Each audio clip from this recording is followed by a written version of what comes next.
یاجوج اور ماجوج حضرت آدم علیہ السلام کی اولاد ہیں، یعنی یہ کوئی جنات یا عجیب مخلوق نہیں بلکہ انسان ہیں۔ ان کی تعداد بہت زیادہ ہے اور ان کی فطرت بہت فساد پھیلانے والی ہے۔ قرآن پاک میں سورۃ کہف میں ان کا واقعہ تفصیل سے بیان کیا گیا ہے۔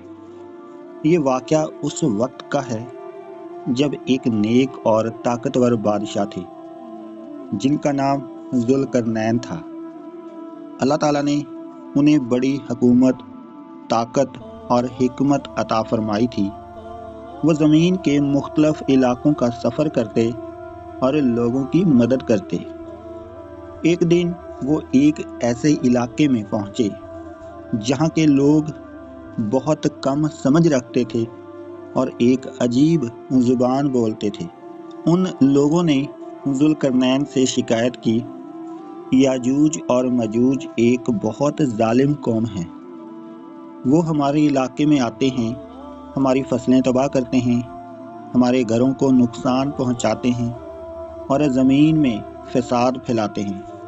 انہوں نے ذوالقرنین سے درخواست کی کہ وہ ان کے اور یاجوج ماجوج کے درمیان ایک مضبوط دیوار بنا دے۔ ذوالقرنین نے ان کی مدد کرنے کا فیصلہ کیا۔ انہوں نے لوہے کی بڑی بڑی سلیں تیار کی اور ان کو دو پہاڑوں کے درمیان رکھ دیا، پھر اس پر پگھلا ہوا تانبا ڈال دیا۔ اس طرح ایک بہت مضبوط دیوار تیار ہو گئی۔ یہ دیوار اتنی مضبوط تھی کہ یاجوج اور ماجوج نے اس پر چڑھ سکتے تھے اور نہ اس میں سوراخ کر سکتے تھے۔ قرآن پاک میں اللہ تعالیٰ فرماتے ہیں کہ یاجوج اور ماجوج اس دیوار کو توڑنے کی کوشش کرتے رہتے ہیں لیکن وہ کامیاب نہیں ہوتے۔ یہ دیوار اللہ کے حکم سے قائم ہے اور ایک خاص وقت تک قائم رہے گی۔ آپ صلی اللہ علیہ وآلہ وسلم نے فرمایا کہ یاجوج اور ماجوج ہر روز اس دیوار کو کھودتے ہیں۔ جب وہ قریب ہوتے ہیں کہ یہ دیوار ٹوٹ جائے، ان کا سردار کہتا ہے کہ آج کے لیے بس کرو، کل آ کر اسے توڑیں گے۔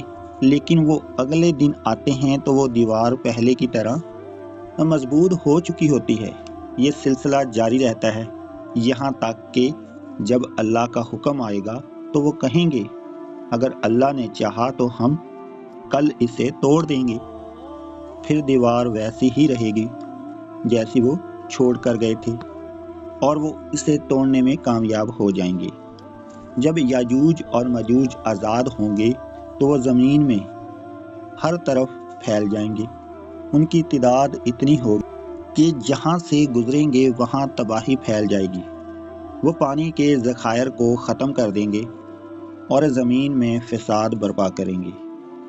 یہ واقعہ قیامت کی بڑی نشانیوں میں سے ایک ہے۔ جب حضرت عیسیٰ علیہ السلام دنیا میں دوبارہ تشریف لائیں گے اور دجال کو قتل کریں گے، اس کے بعد یاجوج اور ماجوج ظاہر ہوں گے۔ اللہ تعالیٰ حضرت عیسیٰ علیہ السلام کو حکم دیں گے کہ وہ ایمان والوں کو لے کر ایک پہاڑ پر پناہ لے لیں، کیونکہ یاجوج اور ماجوج سے لڑنا ممکن نہیں۔ یاجوج اور ماجوج زمین میں فساد پھیلاتے رہیں گے یہاں تک کہ حضرت عیسیٰ علیہ السلام اور مومن اللہ تعالیٰ سے دعا کریں گے۔ پھر اللہ تعالیٰ ایک خاص قسم کے کیڑے بھیجے گا جو ان کی گردنوں میں داخل ہو، وہ سب ایک ہی وقت میں مر جائیں گے۔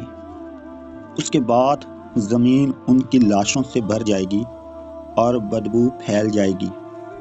پھر اللہ تعالیٰ پرندے بھیجے گا جو ان کی لاشوں کو اٹھا کر دور لے جائیں گے۔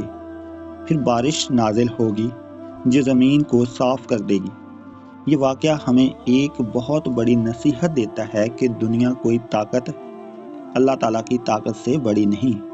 یاجوج اور ماجوج جتنے بھی طاقتور ہوں آخرکار اللہ کے حکم سے ہی ختم ہوں گے۔ اس واقعے سے ہمیں یہ بھی سبق ملتا ہے کہ اللہ ہمیں نیک بندوں کی حفاظت کرتا ہے، جیسے اللہ نے ذوالقرنین کے ذریعے لوگوں کی حفاظت کی اور بعد میں حضرت عیسیٰ علیہ السلام اور مومنوں کی حفاظت کرے گا۔ ہمیں چاہیے کہ ہم اپنے ایمان کو مضبوط کریں، نیک اعمال کریں اور اللہ سے دعا کرتے رہیں کہ وہ ہمیں ہر فتنے سے محفوظ رکھے، خاص طور پر یاجوج اور ماجوج کے فتنے سے۔ آخر میں یاد رکھیں کہ یاجوج اور ماجوج کا واقعہ صرف ایک کہانی نہیں بلکہ ایک سچی حقیقت ہے جس کا ذکر قرآن اور حدیث میں موجود ہے۔ یہ قیامت کی بڑی نشانیوں میں سے ایک نشانی ہے اور یہ ہمیں یاد دلاتی ہے کہ قیامت ضرور آئے گی۔ اللہ تعالی ہمیں صحیح راستے پر چلنے کی توفیق عطا فرمائے اور ہر فتنے سے محفوظ رکھے، آمین۔ مزید اسلامک سٹوری کے لیے ہمارے چینل کو سبسکرائب لازمی کریں۔ اللہ حافظ۔